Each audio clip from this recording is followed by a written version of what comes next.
Мына урматтуу меймандар, урматтуу биздин берүүнүн көрөрмандары, бүгүнкү биздин чыгарылышта Кыргызстандагы Манас Түрк университетинин доценти жана ошондой эле түрколог окумуштуу Нурдин Үсеев болмокчу. Куш келипсиз. Бизде биздин берүүдө ушундай формат. Ушул биздин коомго керектүү боло турган, азыркы жаштарга бир пайдасы тие турган нерселерди калтырсакпы деген аракеттебиз. Ошол эле учурда азыркы жаштардын мындай логикасы, ойлонуу боюнча азыркы жаштардын бизде көбүрөөк ушул тарых артка таштап коюп, Европа дейбизби, батыш дейбизби, же болбосо жанагыдай диний агымдар, диний жолдор менен биздин келечек муун кандайдыр бир түшүнүксүз чаржайыт багытка кетип бараткандай да. Анан ушул бүгүнкү маегибизде ушул сиз Кыргызстандагы учурдагы жалгыз окумуштуу жанагы байыркы таш жазууларын окуган, ошол учурда тарых изилдөөчү катары Кыргызстанда окумуштуусуз. Ошон үчүн сиздерге бүгүнкү берүүнү сизди атайын чакырдык. Ушул жаштар көрө тургандай форматта тарталы, акылыбыз жетишинче жеңил желпи суроолорду беребиз. Анан бүгүнкү ушул биздин берүүгө келип бергениңизге рахмат. Түз эле ушул суроолордон өтсөк, азыр сиз байыркы ушул кыргыздын жаралышы, ушул жанагы ташка жазуулар пайда болгондон берки илимди изилдеп келаткан адам катары бүгүнкү биздин жаштардын өсүүсү сизди канааттандырабы? Эми так жооп бериш кыйын. Канааттандырат деп да айта алам, канааттандыра албайт деп да айта алам. Себеби баягы биздин жаштарыбыз орто жолдо баягы эгемендүүлүк алгандан кийин педагогикабыз жосо билим берүүбүз реформа болду. Ал реформа баягы баштан өтпөгөн тажрыйба жок болгондуктан көбүнчөсү сырткы таасирлеринен улам ошолордун ыңгайына жараша жүргүзүлдү бул реформа. Ошолордун пропагандасы. Эми аларда мисалы үчүн айталы, мисалы үчүн Батыш дейли Европа, алардын системасы кыргызга туура келеби, туура келбейби каралган жок. Мисалы үчүн киргизилди, алардын менталитетине туура келген нерсе биздикине туура келбей калышы мүмкүн. Туура. Ошону менен баягы биздин мектеп программасы дейбиз, жосо жалпы билим берүүбүз бир аз кризистик абалга туш келип, ошонун натыйжасында анча-мынча аксактыктар болду, баягы өксүктөр болду. Бирок ошол эле учурда азыркы жаштарыбыз өз алынча маалымат алуу, өз алынча билим берүү алуу жагынан кыйла алдыга чыгышты.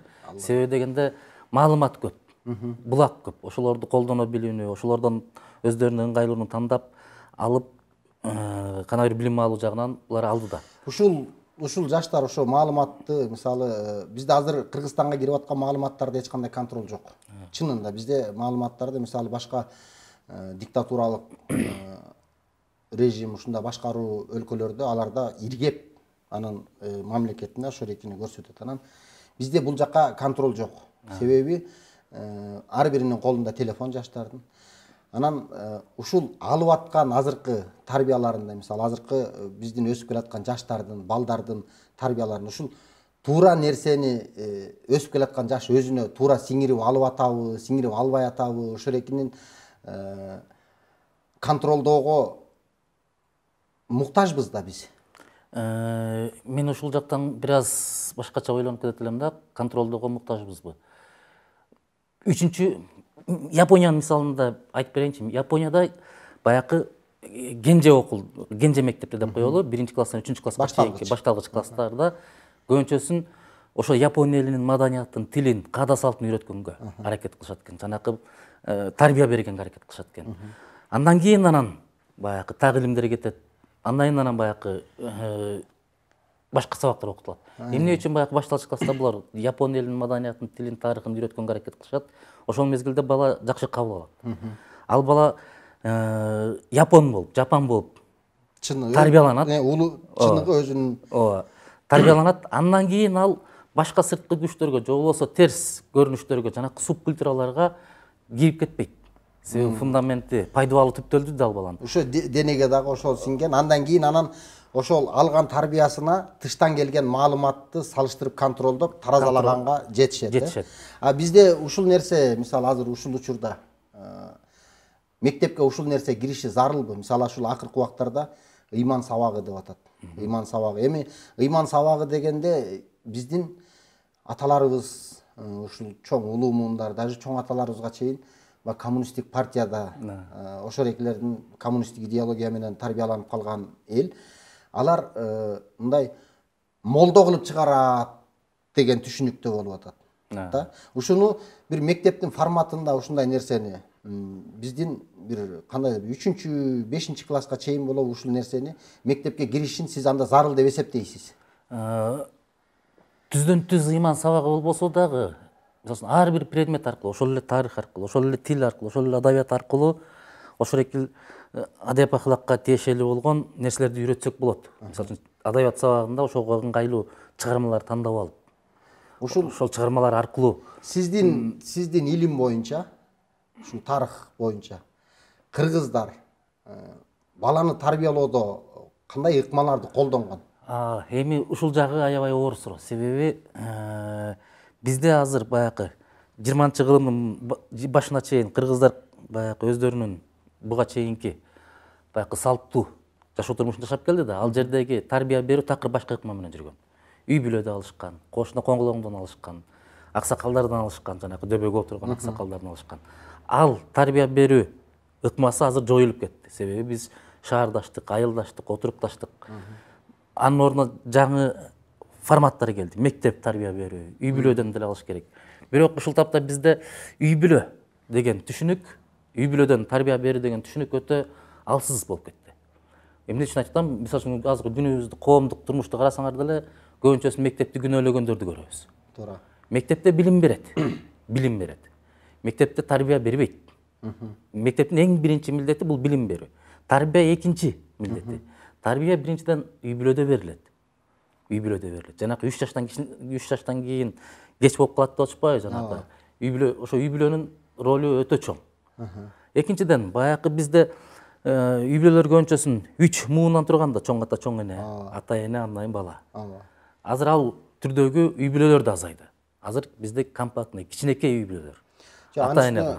Анын үстүнө сиз туура айтасыз, бул азыркы ушул коомдо ата эне компактный деген сөз дагы бул чанда бир бактылуу үй бүлөлөрдүн көрүнүшүндө көрүнүп калды да. Чындап келгенде биздин жашоодо азыркы бүгүнкү күндүн ачуу чындыгында мисалы бирөөнүн баласын бирөө тарбиялап атат. Ата эне Россияда жүрөт, башка жакта иштеп жүрөт, мисалы ошолорду чоңойтуш үчүн. Анан ошолорго мисалы ошол эки өсүп келаткан муунга мына кече азыр жакында эле биз азыр эле сүйлөштүк, ошол жерде маселе бир ушуга окшош болуп кетти. Ошол союз тарагандан кийин баягы Советтер Союзунуку кулады, анан муну кылабыз, тигини кылабыз деп эл чаржайт болуп кетти да. Ошон үчүн ушул биз коом пайда тийгизиш үчүн, ошол балдарды тарбиялаш үчүн бизде бир жашоонун, кыргыздын жашоосунун стандарты болуш керекпи?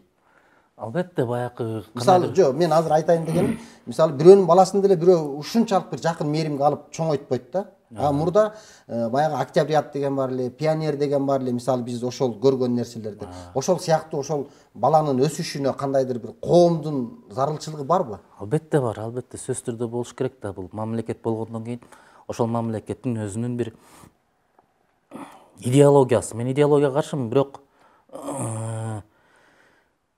ошол мамлекеттин жараны деген түшүнүк бар. Ошол бир мамлекеттин жараны кандай болуш керек деген минимумдар болот. Мисалы үчүн кыргыз жараны дегенди алсак, кыргыз тилин билиш керек, кыргыз элинин тарыхын билиш керек, кыргыз элинин каада салттарын билиш керек деген минимумдар болуш керек. Ошого ылайык мектеп программасына киргизилиш керек, же болбосо бала бакчага киргизилиш керек, же болбосо кандайдыр үй бүлөлөргө түшүндүрүштөр жүрүш керек. Ошондой минимумдар сөзсүз түрдө болуш керек, менин оюмча. Азыркы ушул биздин муун азыр ушул жерде мисалы азыр Кыргызстандын ар кандай олку солкусу болот, ар ким өзүнүн түшүнүгүнө жараша бизде кыйкырыктар чыга берет. Ушунчалык демократияны бизге билбейм, башка дүйнөдө кандай экенин билбейм, ушу Кыргызга Кудай Таалам демократияны болушунча эле берди. Каалаганыбызды сүйлөп атабыз. Бул үчүн дагы кандайдыр бир мамлекет жактан деле мындай өтө аны кыл, муну кыл деген же оор жаза, же болбосо бир айып деген сыяктуу эч нерсе деле жок экен. Ушул эркиндик азыр Кыргызстанда биздин ушуга чейинки жашап келген ата бабаларыбыздын жолунда, ушуга чейинки тарыхта мына азыркыдай эркиндик болгонбу? Мисалы, мурун деле кыргыз эркин жашап келген деп айтып келгенбиз, бирок ошол эле учурда азыркы эркиндик деген нерсени биз эң баштыкка албаштырып алган жокпузбу? Мен жана айтпадымбы, баягы салттуу жашоо уклады бузулган бизде. Баягы мурунку 20-жылымга чейинки кыргыздардын жашоо уклады менен азыркы жашообуз такыр башкача. Мурун азыркыдай эркиндик болгонбу? Мен ал мезгилде толук түрдө. Жок, бул жерде бир мындай стандарттар болгон. Мисалы үчүн келиндин өзүнүн кандайдыр бир ошол келин өзү келиндүү болгучакты жашоо баягы тартиби болгон. Албетте, ал улуу кишинин астынан бош жакка кармап чыкпасын, же болбосо бутуңду тартпа, анан да бирдеке деген нерселер менен кыргыз балдары тарбиялап келген. Бирок анын мааниси ар жагында кандай экенин балага түшүндүргөн деле эмес. Жаман болот менен эле токтоп койгон. Эмне болот десе жаман болот болду. Жок. Алар илгеркилер жаман болот деп айткан эмес. Илгеркилер түшүндүрүп берген. Түшүндүрүп берген. Ушул жерден мен кошулбайт элем. Эмнеге? Мурункулар түшүндүрүп берген бүт баарын тең. Эмне үчүн мындай болот дегенди. Аны кимдер жаман болот деген сөздү ким айтты? Биздин ата-энелерибиз айтты. Эмне үчүн? Алар билбей калган баягы. Себебин билбей калышкан. Алар баягы Советтер Союзу учурунда чоң коюшту, көрүштү. Анан баягы негизги ошо жана эскилик, жаңылык деген нерсе менен келип көп нерсени айтууга тыюу да болду. Ошон менен алар билбей калышты, жанакы бизге жаман болот деп айтылган нерсенин себебин билбей калышты. Мурункулар билген, аны түшүндүрүп беришкен да. Түшүндүрүп беришкен да эмне үчүн андай болот деген. Ушул нерсе менен азыркы көп нерсени бизде кыргыздын ичинде мындай азыркы ушул өсүп келаткан муунга, биздин муунга да, ушул азыр ушул мамлекетке кызмат кыла турган муунга улуулардан деле мындай нааразычылыктар көп. Азыркы. Себеби ошол жанагы сиз айтып аткан ортодогу жанагы окусаң оку, окубасаң кой менен бир кичине бир мындай шатайт эткен бир солкулдаган бир башкача муун пайда болду. Анан ушул келе жаткан, өсүп келаткан биздин балдар, жаштар, бизден кийинкилер ушул мына эми 20-га чыгып келаткандардын көбү азыр топу кийип, мечитке каттап, эми бир чет биягы ыйман дейбизби, кандай дейбиз, ушул жолдо көбүрөөк кетип атканы байкалат. Мен азыркы муунга ишенем. Бизге караганда муунга. Келаткан муунга. Бизге караганда жакшы боло турганына да ишенем. Себеби булар эркин өстү. Эркин деп мен жанакы жакшы мааниде айтып атам да. Эң баштыгы эмес, эркин деп жакшы мааниде айтып атам. Экинчиден бул муун өзүнө өзү гана ишенет. Биздин ата-энебизге салыштырмалуу мамлекетке ишенбейт, же болбосо башка бирөөгө ишенбейт, өзүнө өзү гана ишенет. Үчүнчүдөн булар билим алуунун көп жолун билишет. Баягы маалымат алууну тандап жүргүзүп калышты. Ошон үчүн мен азыркы келе жаткан муунга мындай толугу менен ишенем да. Биз жакшы боло турганына дагы кепилдик мындай толук ишене алам.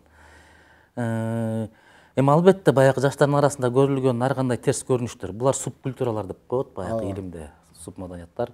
Баягы максималдык, өспүрүмдүк максималдык деп коет, ошол учурда дүйнөнү өзгөртөм деген түшүнүк болот. Анан ошон үчүн баягы салттуу маданият, же болбосо кыргыздын өзүнүн мектепте берилген тарбиясы азып келет дагы жанакындай ар кандай субкультураларга кирет.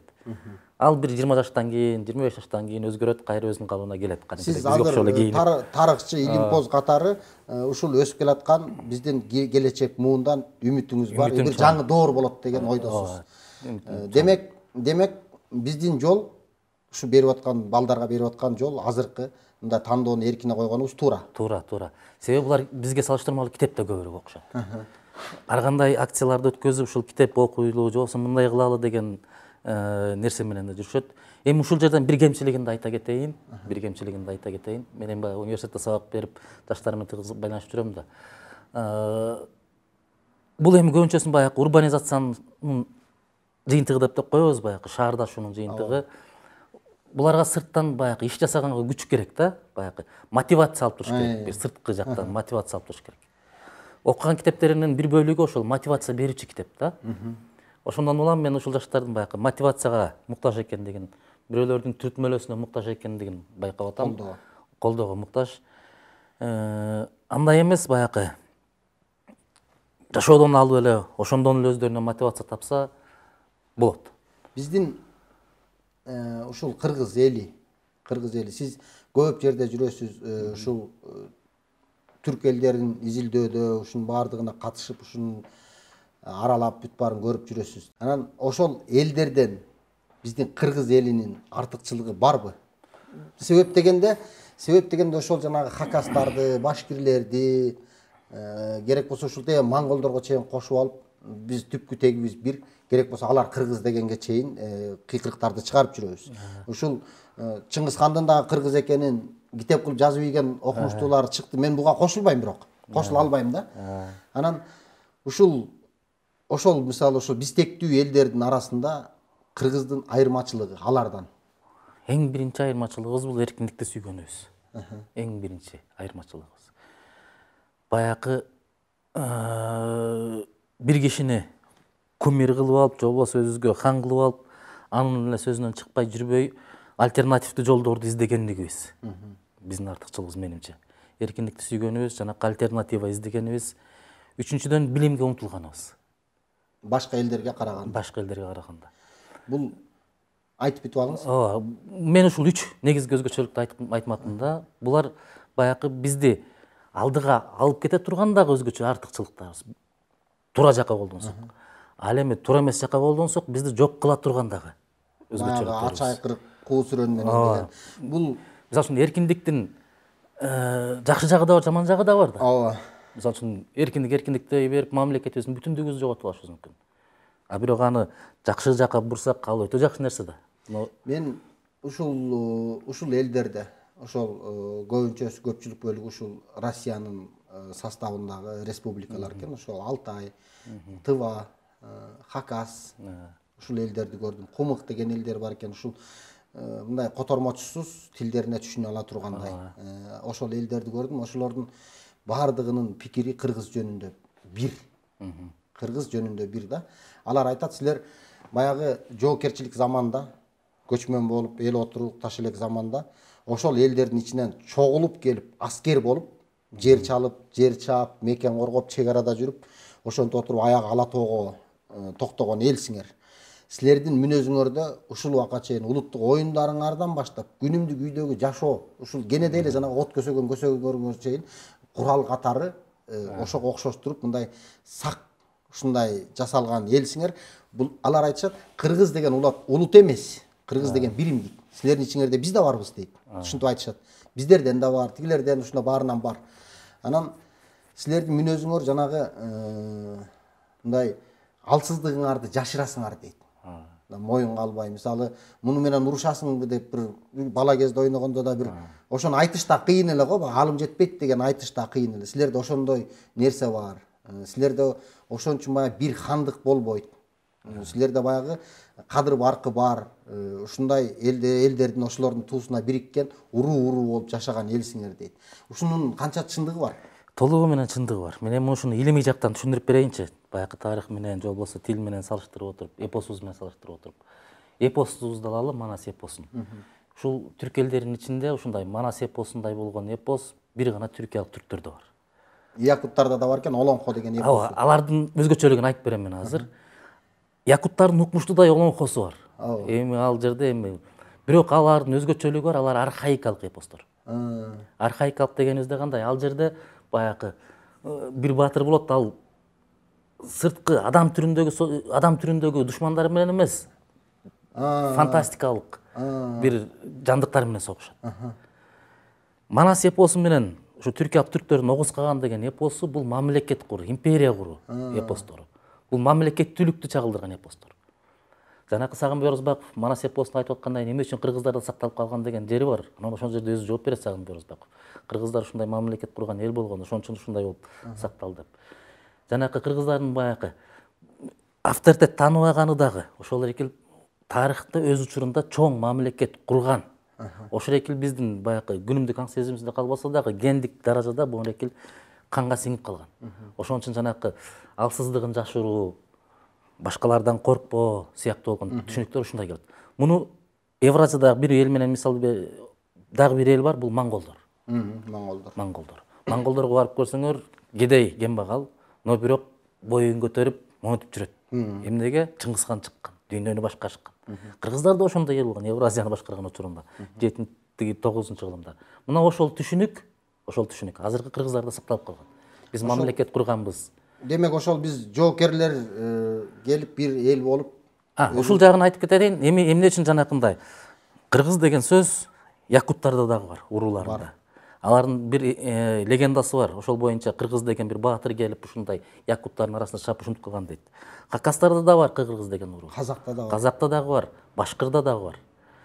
Эмне үчүн булардын баарында бар? Мунун себеби биз жанакы 840-жылы улуу кыргыз дөөлөтүн курганбыз.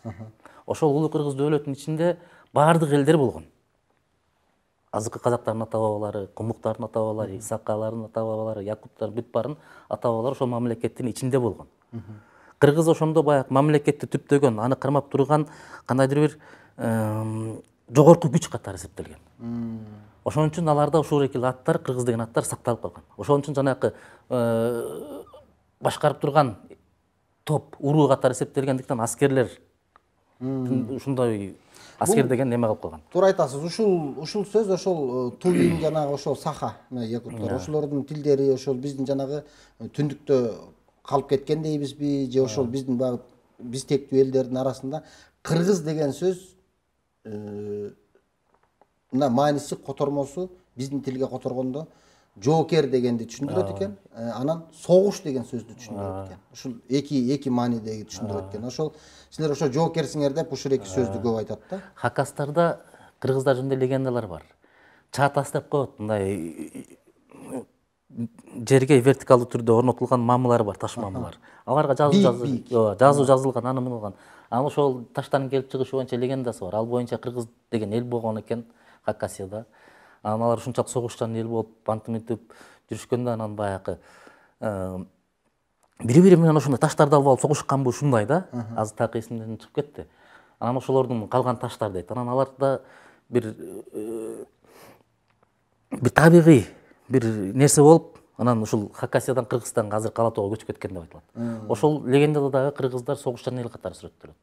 Эми анын да тарыхый чындыгы бар. Себеби Кытай жазма булактарында Синтаншу деген Кытай жазма булагы бар. Цянцу деген бир дагы Синтаншу ушулар бар. Ошол жерде да кыргыздарды өзгөчөлүктөрүн айтканда булар согушчан эл келет деп айтат. Согушчан эл келет деп айтат. Мен бир маалымат уккамын, балким бул ушул атайын жазмада барбы жокпу билбейм, ушул бир чоң эле аттуу баштуу кишилерден угуп калам. Улуу аксакалдардан угуп калам. Ушул Монгол империясы түптөлгөндө бизде ушул улуу баласы Жучи хан караткан экен, согуш жок ушундай. Ошондо баласы айтып барган имиш, кыргыздар чолок этек чапан кийген жаштары. Анан үзөңгүнү кыска тебинген эл экен деп. Ошол учурда Чыңгыз хан Темучин өзү чыныгы согушкер эли ошол экен деп, анан ушу кыргыздан топтоп барып передовой алдыңкы аскер составын түзгөн дейт. Ушундай тактык барбы жазылган? Ал тарих булактарында бар. Эмне үчүн бар? Эми кыргыз дебесе дагы түрк тектүү элдерди. Эми анын ичинде кыргыздар ошол учурда ошо 1200 жылдар убактарда көпчүлүк эле баягы азыркыдай Хакас тигипу деп жанагы бөлүнбөй эле бир мындай бир аталышта жашаган экен. Бир аталышта. Ким акыркы мамлекетти курган болсо, же болбосо ким акыркы чоң мамлекетти курган болсо, ошол элдин атынан айта берген. Биз азыр эмне үчүн түрк элдери дейбиз? Себеби түрк каганаты аябагындай чоң мамлекет болгондугу үчүн тетирек эл Европадан чыгыш Кытай деңизине чейинки жерди ээлеп тургандыгы үчүн түрк элдери деп атап турганбыз. Жана андан кийин курулган кыргыз каганаты да чындап ошондой мамлекет курганда азыр кыргыз түрк элдери эмес, кыргыз элдери деп атамакпыз. Бул тарыхый чындык. Бирок тилекке каршы ал деңгээлге жете алган жокпуз, себеби саныбыз аз болуп калган. Эми Чыңгыз ханга келели. Чыңгыз хандын алдыңкы аскерлери бул түрк элдери болгон. Эми Чыңгыз хандын мамлекети бул монгол түрк мамлекети. Анын ичинде кыргыздардын дагы мамлекети. Эми ушул жерден бир нерсени айта кетейинчи. Мисалы үчүн кошуна элдерди карасаңар, буларда хан деген түшүнүк бар. Хан деген түшүнүк бар. Анан ал хандар кайсы жерден келиш керек? Чыңгыз хандын тукумунан келиш керек. Мисалы үчүн казактарда жанакы бөлүнүп кетет эмеспи булар? Улуу жүз, орто жүз, кичи. Улуу жүз, орто жүз болуп бөлүнөт. Андан башка дагы бөлүнүп кетет эми болуп. Султандар, анан молдолор ушундай деп. Ошолордун буларда казак, өзбек, тажиктерде ушул экиндей болгон. Бирөө хан болуш үчүн сөзсүз түрдө Чыңгыз хандын тукумунан болуш керек болгон. Жанакы биздин сынган кылычта айтылат эмеспи, тиги эме деген Шералыны. Шерали. Алтын бешик деп. Ошо эмне үчүн ал алтын бешик? Себеби Бабурдун тукуму, Бабур Чыңгыз хандын тукуму. Эми ушул эле Евразияда Чыңгызхандын тукумунан хан шайлаш керек деген түшүнүк бир гана кыргыздарда жок. Болгон эмес тарыхта. Азыркыда да ушулда да жок. Эмне үчүн жок? Себеби монголдор учурунда кыргыздардын ичиндеги кыштымдары да болгон. Кыштымдары деген көз каранды эл болгон бизге. Кийин баягы жутчу Чыңгызхан чыкканда макул деп баш ийип беришет биринчи. Бирок андан кийин эң чоң көтөрүлүштү кыргыздар баштаган экен. Себеби булар кийин эле чыккан эл, булар деген биздин кол астыбыздагы эл болчу деп эметпей коюшкан, баш ийбей коюшкан. Ошондо кашкалар деп койгон кыргыздын башчылары, кашкалар. Ошолорду кырган. Баягы бир элди жок кылыш үчүн аны толугу менен жок кылып кереги жок. Анын баягы башында турган билимдүү, аттуу баштуу, эл уга турган адамдарды, эл уга турган, жанагы мамлекетти башкара ала турган адамдарды эле кырып койсоң, ал эл баягы чабаны жок койдой бойло жайылып кетет. Биздин биринчи ошондой кыргын учурашуубуз ошол Чыңгызхандын учурундагы жана кашкаларды талкалап таштаган.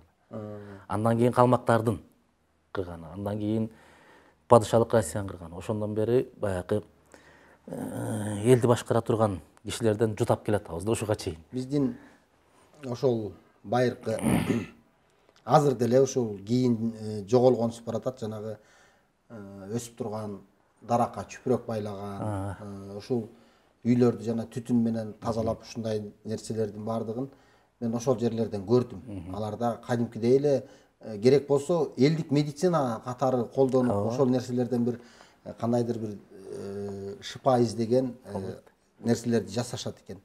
Анан ошол учурда ошол аксакал өзү ушундай билимдүү киши, эмне жагынан экенин билбейм, ушул профессор болчу, ошол кишиден сурадым. Ушул жанагы даракка чүпүрөк байлаган биздин Кыргызстанда да бар. Бар, көп жерде бар. Бул эмнени түшүндүрөт? Себеби мен аларды сураган себебим, бизде баягы мазар деп коебуз, ыйык жер деп коебуз. Себеби мен алардан сураган себебим, алардыкы ушул убакка чейин ошол диндерди, ошол дин дейбизби, түшүнүк дейбизби, ошону кармап келаткан эл. Анан сурасам айтат, мунун эч кандай ыйыктыгы жок дейт. Бул ушул балким азыр сиздин илимде кандай айтылат билбейт экенм, ошону айтат, бул бир айыл менен бир айылдын ортосундагы чек ара. Ошол жердеги белги. Ошол бак байланган, алыстан көрүнүп турсун үчүн жанагы чүпүрөктөрдүн эмеси дейт. Себеби кышында жалбырак болбой калат, жайында баары окшош жашыл болуп калат. Ошон үчүн баягы чек ара көрүнүп туруш үчүн. Экинчиден, биз токойлорду аң уулаган элбиз дейт.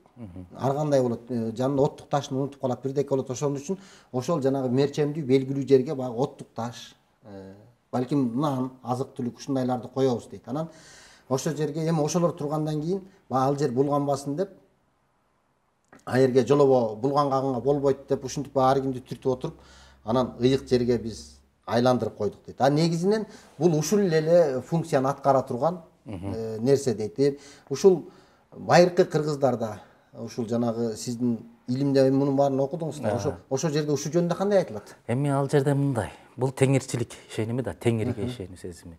Бирок жанакы кишинин айтканында чындыктын үлүшү бар. Эмне үчүн дегенде, ишеним баягы практикалык муктаждыктан улам келип чыгат да. Практика. Мисалы үчүн биз ислам катары эмне үчүн 5 убакыт намаз окуйбуз. Эртең менен.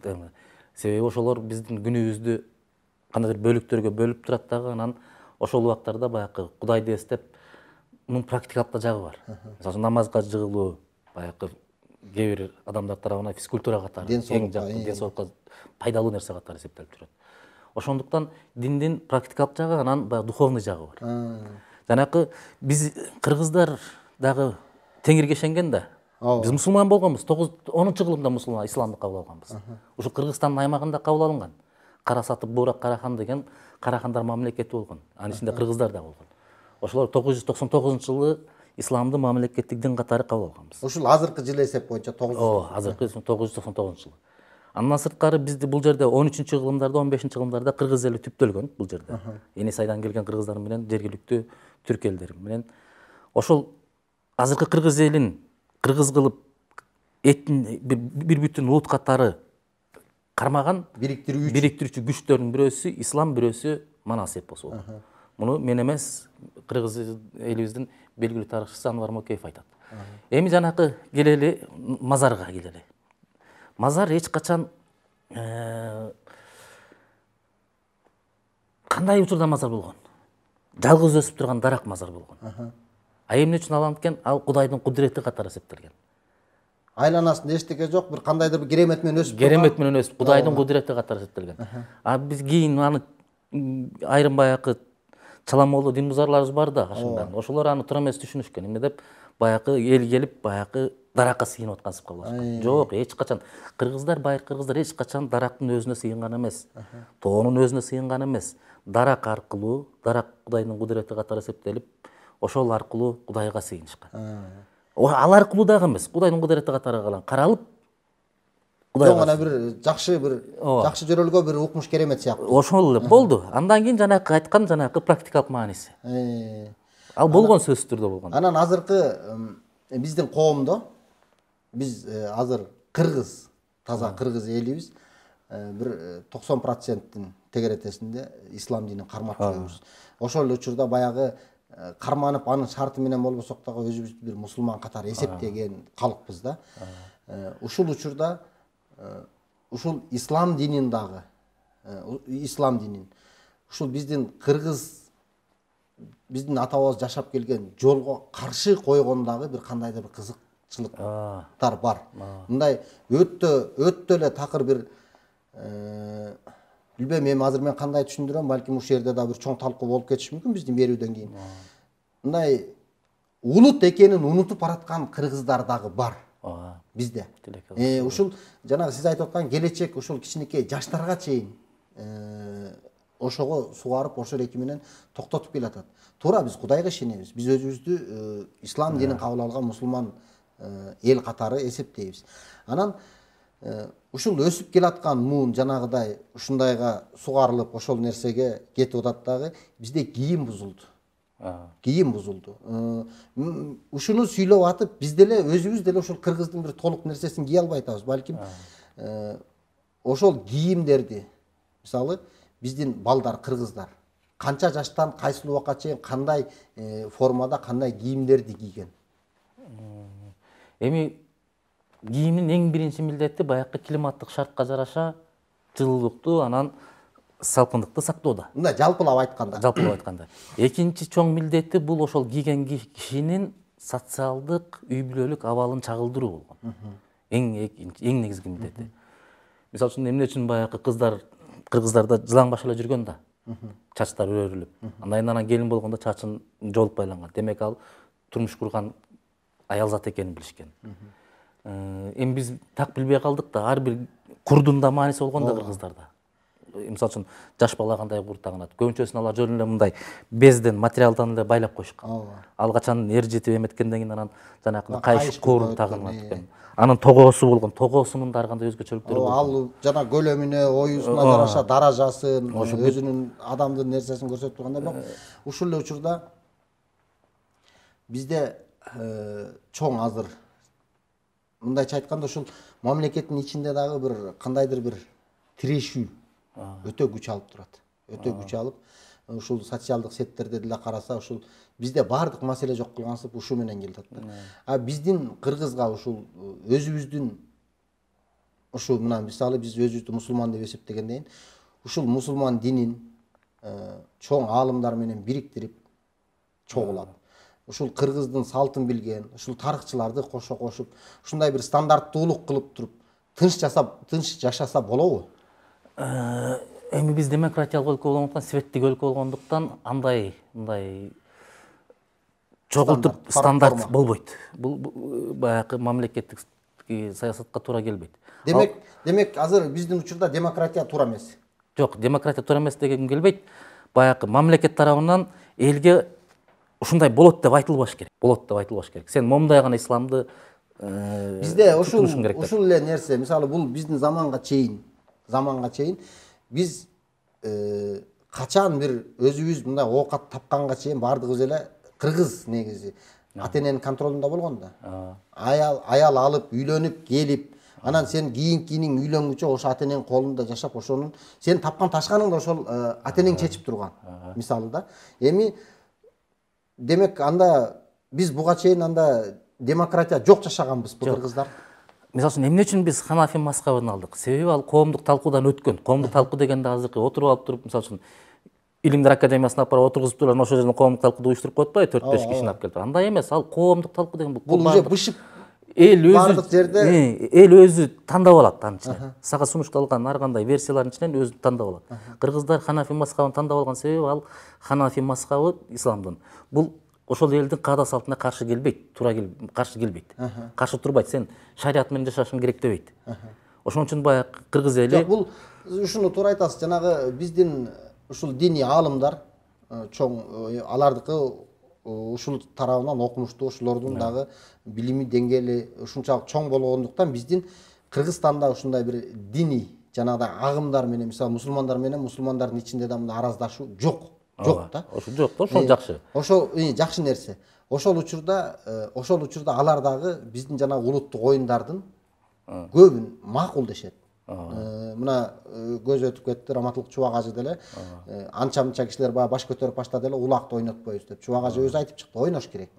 Ырдаганга болбойт, ырдаганга болот деген нерселерге чейин жеткизип, биздин коомубузду кармаганга, ошонун баардыгына бизге уже ушунун баарын киргизип, макулдугун берди да.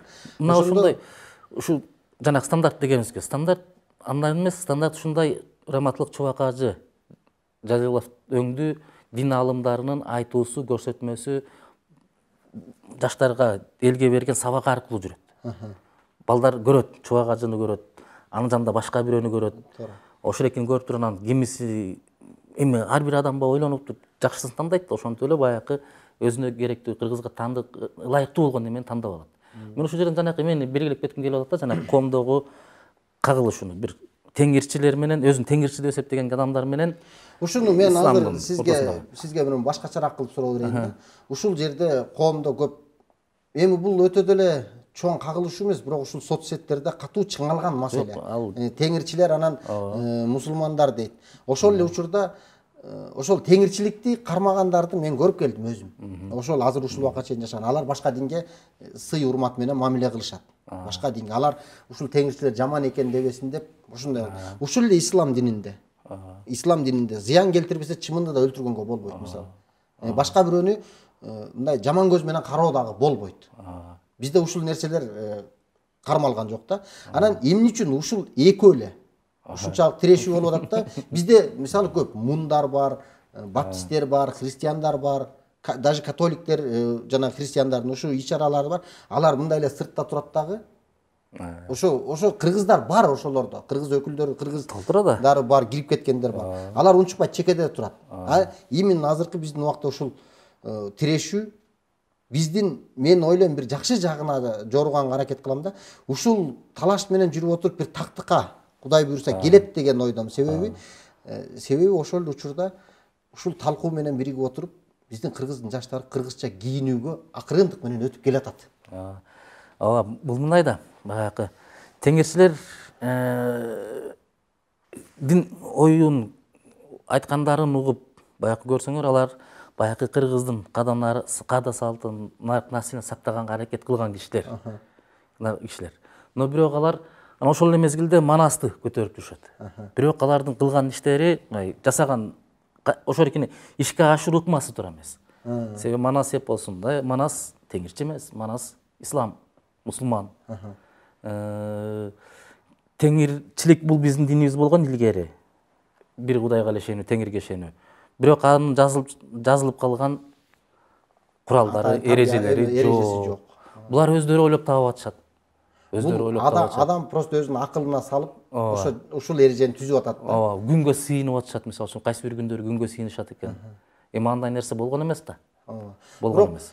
Бирок ушул сиз тарыхчы катары мындай тагыраак мага айтып койсоңуз, азыр сиз айттыңыз, Манас мусулман деп. Бизге 999-жылы Манас келип ислам келген. Ислам келип аткан болсо, биздин Манас эпосуна 1000 жыл болуп атса, ошондо бизге келелектеп мурдараак болуп атпайбы Манас? Жок, Манас баатырыбыз. Эми эпос өзгөрөт да. Эпос өзгөрөт. Элдин баягы муктаждыгына карай ар кандай версиялар кошулат. Манастын эң чоң окуясы бул Казат. Казат, чоң Казат. Баягы Казат деген сөз Газабат. Манас баягы эрезеге жетишинде, эр болуп, баатыр болушунда исламдын чоң ролу бар. Себеби жанакы эме деген келет, айкожо деген келип ага тарбия берет. Ошпурга барат, койчу болуп. Бирок Манастагы ислам такыр башкача да. Ал жерде баягы эмне деп атат? Тиги жанакы өкүрүүдү, азыр өкүргөндү эме тыйып атышпайбы? Ал жерде мынтип жазылат Манас эпосунда. Азыр так эсимде калбай калды, бирок кийин неметип берем. Тиги баягы адам каза болгондо ыйлоо бул адамдын муктаждыгы турбайбы? Демек өкүрүү деле шариатка каршы келет да. Өкүргөндү токтот деп шариатта айтылбайт деген саптар бар. Анан ошол жерде мынтип дагы кошумчалайт. Бул казак менен кыргыздын салтына турбайбы деп баягы өкүрүү. Манас ушундай баягы салттуу исламды жактаган мусулман эмеси. Мен азыр ушул тапта теңирчилерди мен байыркы кыргыз жазма эстеликтерин изилдегендиктен баягы теңирчиликти жакшы билем. Теңирге ишенүү. Мисалы үчүн теңир кулу битидим деп жазылат бир жерде. Мен теңирдин кулу жаздым дейт. Ал мусулман эмес. Теңирге ишенет. Ошондо кул деген түшүнүк болуп атат, теңирдин кулумун деген. Бул исламда да бар да, адам бар. Кудайдын кулу да.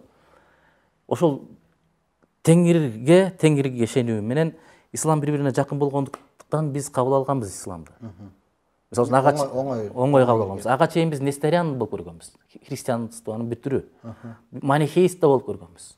Буддист да болуп көргөнбүз. Кыргыздар ушу жашоосунда келишке чейин. Ооба. Бирок алардын ичинен акыр түбү исламды тандап алды. Ушул Манас эпосунда дагы көп саптарында айтылат. Муну азыркы биздин манастарда дагы баягы жараткандын жалгыздыгы, ошореки ушундай бир мындай исламга шайкеш нерселерди көп айтат. Ушул именно ушундай жанагы ушул бөлүктөрүн айтып алып азыр өзү профессор, медицина илимдеринин доктору болдубуз, Өзбек Ажыр Чотонов ушул бөлүктөрүн жаттап алып ушул ар кайсы жерде дайыма документ кылып көтөрүп жүрөт да. Анан китептерге карасак бизге ислам Манастан кийин келгендей. Анан Манасты кайра ошол мусулман кылып жеткизип атат да. Ушул нерсе мисалы азыр мына элге көбүрөөк жетиш үчүн ушу так суроону тагыраак жооп беришиңизди ошо мен сурап атканым ошондон да. Анан бул жерде ар бир доордо, мисалы Советтер Союзуна келгенде дагы Иса Акунбаев Саякбай Каралаевтан сураган экен. Экөөнүн мамилеси жакшы болуп, Иса Акунбаев сурап Саякбай Каралаевтан сураган экен. Манасты кантип айтып атасыз бүгүн десе, тамашалап жооп берип коет дейт Саякбай Каралаев. Мен жакында Манасты генерал Исмус кылат окшойм деп. Баягы ушундай бир ар замандын баягы талабы, ушундай бир стандарты менен дагы биз Манас эпосунун мындай саптары айтылышы бул эми кошок да. Манас өлгөндөн кийин кошулган кошок ушул бизге эпос ооздон оозго өтүп жетип келди. Ушул нерсе өзгөрүп, муну да бузуп аткан жокпузбу? Жок, ал мындай. Манаста мен баягы Сагынбайдын да вариантын окудум, Саякбайдыкын, Жусуп Мамайдыкын, көп манасчылардыкын окудум. Жөн эле окубай ар бир сөзүнө көңүл буруп окудум да, баягы тилдик жактан изилдейин деп. Ошондо Сагынбай айтат, Сагынбайга деле буйрук берилген окшойт. Баягы 1924-жылдары жазып аткан учурда ушундай айтасың. Советтер Союзун кошосун деген. Анан ошол жерде Ленинге кошок кошкон. Ошол жерде баягы мындай орточо билими бар киши ошол кошокту мамлекеттин буйругу менен кошкондугун, ал баягы Манастын негизги текстине кирбей тургандыгын түшүнөт. Эмне дейт тиги баягы ушундай өкмөттүн ээлери сүйөрүңдү өзүң бил деп ушундай айтат да, ошондон эле билинип калат баягы кошумчаланган нерселер. Ал баягы сага денеңе бир нерсени чаптагандай эле болуп билинип турат да. Ал эми жанакы Манастын калыптанып бүтүш тарыхы бул 15-кылым. 15-кылым Манас эпосу. Тагыраак айтканда кайсы жылдар? 1500-жылдар. Себеби Решидаттын Жамаи Таварих деген китебинде Манас жөнүндө уламыш бар. Ошол жерде Манас Жолой деген хан менен согушат ал жерде.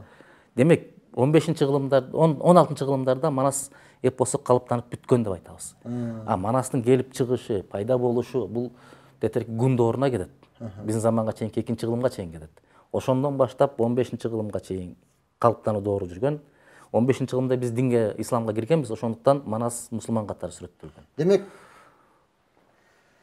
биз азыр ушундай бир жанагы талаш тартыш талкуу менен болуп отуруп, чын эле баягы өзүбүздүн мүнөзүбүз, өзүбүздүн калыптанган ушул тулкубуз менен Биз бараткан жолубуз демек туура. Туура, менимче туура. Жанагыдай бул эми мен чынында баягы ойлоном да, ушул жанагы Сириядагыдай болуп кетип, тигиндей болуп кетип, жанагы нерсе дегендер, нерселер бир аз чынында кооптондурчу. Бирок мен деле ошол кийин аягын алсам, акыры ошол жанагы талаш тартыштагылар жоошуп, бири-бири менен компромисске келип, мындай тигиндей менен жакшы сөздөргө келатат. Бул демек өнүгүү, астыга жылуу. Конечно, албетте баягы улут катары. Улут катары деңгээлге жеттик да, биз 3000 жылдык тарыхыбыз бар.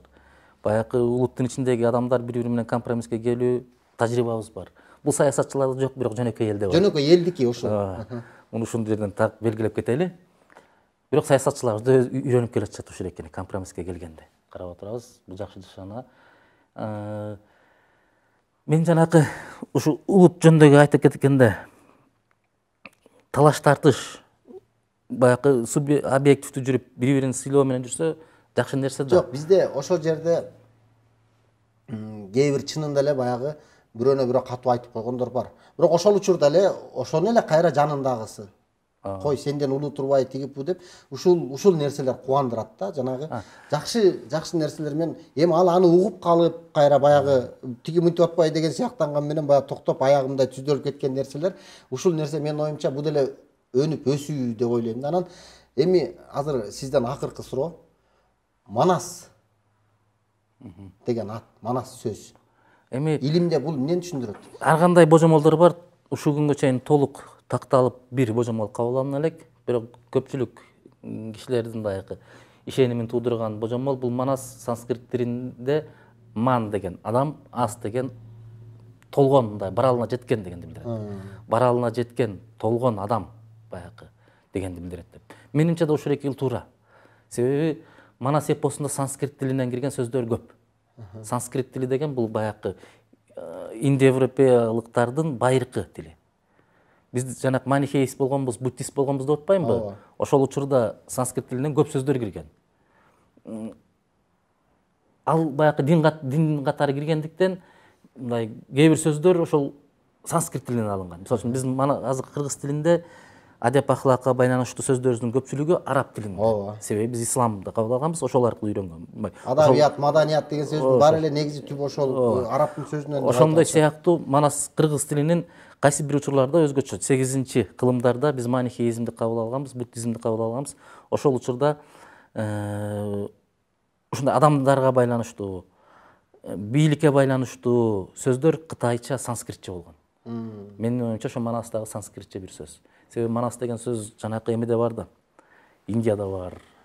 Тиги Тибетте бар. Ошол арабтарда дагы бар экен да. Ушул эки мааниде түшүндүрөт экен. Манас деген сөз жанагы найзанын эң учтуу курч жерин айтат экен, же болбосо жанагы коопсуз мындай калканыч бар жерди айтат экен да. Ушул бардык эле жерде, ошол Индияда дагы ушундай бир жакшы мааниде берген сөздөрдөн экен. Урматтуу телекөрүүчүлөр, бүгүн бизде Урматтуу биздин берүүнүн көрүүчүлөрү, бүгүн бизде конокто тарыхчы, Кыргыз Манас Түрк университетинин доценти, окумуштуу Нурдин Үсеев болду. Кийинки жолугушууга чейин сак саламат эсен болуңуздар.